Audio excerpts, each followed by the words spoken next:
Hi there. Can you solve this problem? What is the area of the rectangle? You can pause this video if you want to give this a try. Let r be the radius of the semicircle, and assume this distance is x.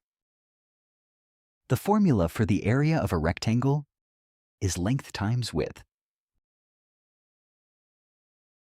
The length is x plus r, while the width is r.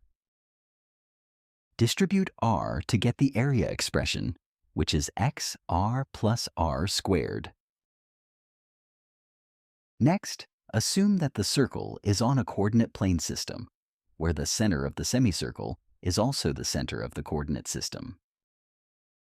The equation of the circle can be derived by using the Pythagorean theorem, which is x squared plus y squared equals radius squared. Next, apply the Pythagorean theorem once more on the highlighted right triangle.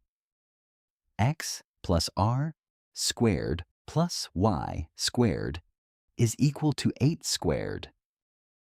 Expand using the square of a binomial, that is x squared, plus 2xr plus r squared. 8 squared is 64. Now, if we go back to our earlier equation, we know that x squared plus y squared is equal to r squared. Let's substitute to our last equation.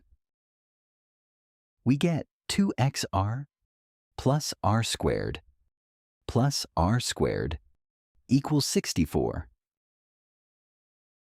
R squared plus r squared is 2r squared.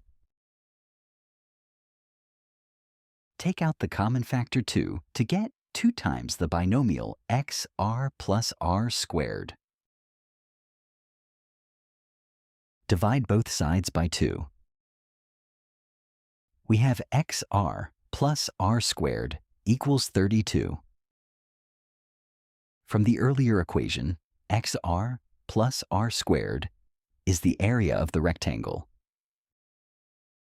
If we substitute to the last equation, we can finally conclude that the area of the rectangle is 32 square centimeters.